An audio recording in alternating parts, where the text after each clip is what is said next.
Hey guys. Okay, well, the purpose for this video is to show the setup on this Pro Billet. Part number is 8394. It's the digital E-curve distributor.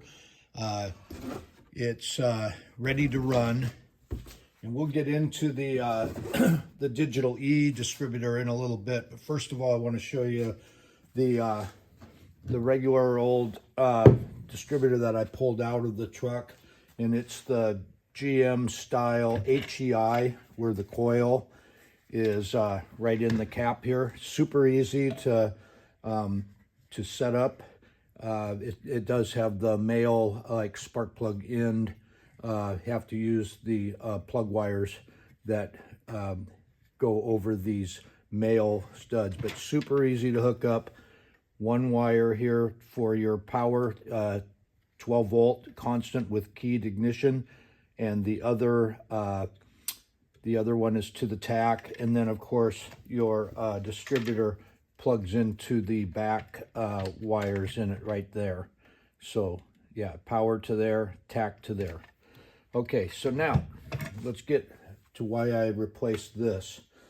First of all, any of the adjustments that you have to do to these distributors are going to be usually 3 different adjustments. Most commonly are the springs. Now I've already taken the stock spring out of this, which was a little heavier, and I put in the the silver, light silver. It's the lightest spring, and I put in the next step up, which is a little bit heavier one. And generally speaking, just to show you guys that these are not made all the same, this was most likely a real cheap one. You can get these distributors from, you know, 60 bucks on up to 300. Generally speaking, they have a stop bushing like these guys here that you have to take the distributor out. You have to take a little, I think it's 5/16 or something similar to that, and then you have to these stop bushings will go in there, and what they do is they give you the amount of advance that the total advance of these 2 plates right there, between there and there, right there. Usually there's a stop bushing in there. This distributor doesn't even have it. And another thing this distributor doesn't have is generally you can put a 3/32 Allen wrench right into the vacuum advance, and if you turn it all the way in, you will loosen the spring up so the advance pulls with a lot less vacuum, or you can back it out and then it stiffens up the spring, and so it doesn't pull as easy. This doesn't have that. This doesn't have stop bushings, and I got this to run the best I could by messing around with some springs, but I once I pulled it and found out it was a cheap one, I said that's it. So we went with the digital E one, and I will go over onto the setup instructions on that one right now. Oh, and I also wanted to mention that this is the part number right here for the stop bushing set and springs right here that will fit these HEI distributors. All right, so here's our distributor. It's our MSD digital E-curve distributor. So now the difference between the HEI and the digital E-curve distributor is that we don't have any weight springs or lockout bushings in the distributor, which the lockout bushing would require the distributor come out, tilt it upside down, change out your total advance bushings on there. We can do all that with 2 dials right here, and you also have a rev limiter here to set how far you want the engine to rev. Now we will, even though it's a ready-to-run distributor like the HEI, we do have to mount this coil on the firewall or somewhere, and we're going to want to have 12 volt keyed ignition to this, and a 12 gauge wire is what they like to have with that. Other than that, we're just plug and play here. We got the other part of the wiring there. You just have your you have a tack wire here. You have your two orange and red to the coil, and then your ground, and this just plugs right in here. Little harness, and you're good to go. So now then we got these directions which get a little bit complicated. So let's go over what we're going to do. So we're going to go ahead and put this distributor in, and we're going to put the lockdown clamp on, but we're going to keep it so we can move it, but fairly snug. And then we're going to bring it up to top dead center on the compression stroke, and I'm going to bring it about 15 degrees before top dead center. And then I'm going to go ahead and put my rotor pointed right at where my number 1 plug is on my cap.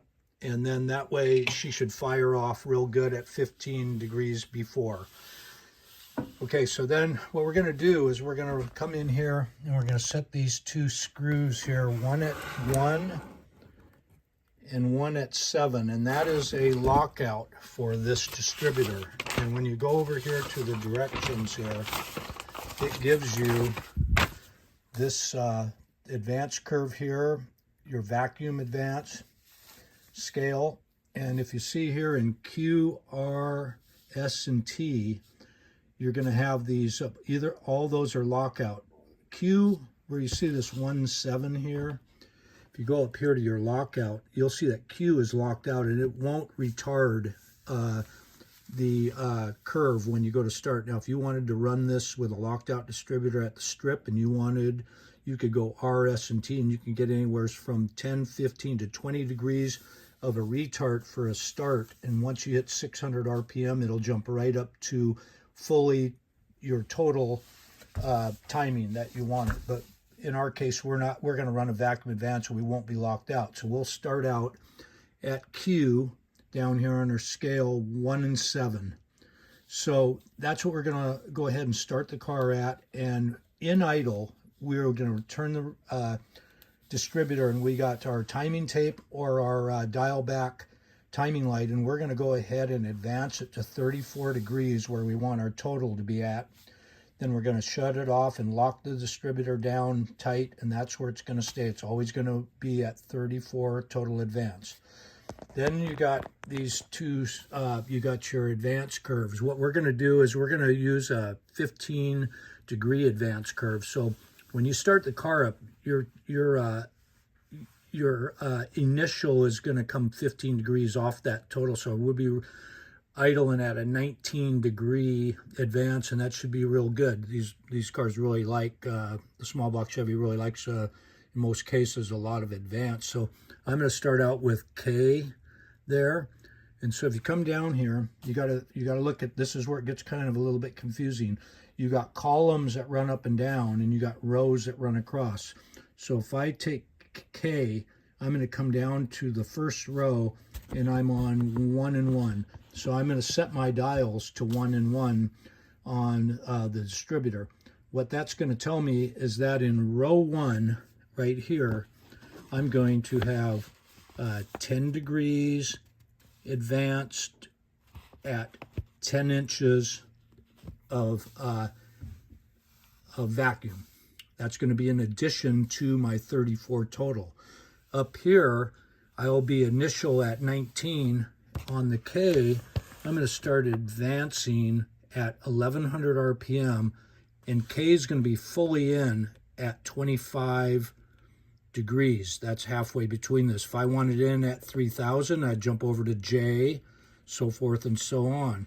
If I want it to come in real fast and be totally in by 2000, I'd run to L. But then when we're coming in that quick, we could ping, so I'm going to go middle of the scale and see how that works. Beautiful thing about this is you drive the car a little bit, check it. You got these other advanced curves you can go to, 25 degrees. You can set up so your initial is a lot lower than 19, so forth and so on. You can bring it all the way up here to where your initial was 24 degrees and use that scale. So you just play around with this a little bit. And with this vacuum advance, it's in addition to your total. So when you're on it, your vacuum will drop and you won't be under load, so you should be fine to be up in the 40 something degrees, and it'll just kind of takes care of itself with the vacuum dropping off and coming in when you need it. So that's what we're going to go with to start with. I hope that this is sort of made sense here, but let me know. I'd be happy to answer any questions that I know. And so let's drop this in. All right. Okay, guys. So we rolled up our engine to the compression stroke at 15 degrees before top dead center, and I didn't even really have to check the compression because I know number one cylinder is facing here at 1, so I know I'm on the in the right position for number 1 being at top dead. So I'm just going to go ahead and slide the distributor out of there now.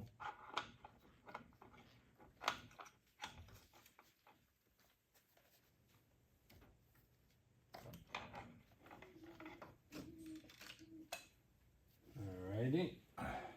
Okay, guys, we're going to be putting the vacuum advance over on the passenger side straight out, and we're going to apply a lube of the assembly lube on the gear here.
Okay, so that's where we want number 1. We're not lining up on the oil pump, so we're going to have to come over and bump the engine over and then let it slide down. So I'll go ahead and do that, and then I'll be right back. Okay, so I rolled the engine over by hand and it dropped in, and you can see now that my rotor is facing over at about number 3 firing order, and so I will just got the clamp on there so I can roll it back. It's a lot closer to where I want it. I want to roll it back and get 15 before on the scale, and then I can line up the rotor and the cap, and then I will have the distributor in the right position to fire, and I'll have it so I can still move it, but it'll be fairly snug. Okay, let me get it back over and mark the cap. All right, guys, so I've got it back at 15 degrees before. This is going to be my number 1 here, so I'm going to go down and I'm going to mark it right on the cap and right there. And then what I'm going to do is I'm going to take this off and I'm going to line up number 1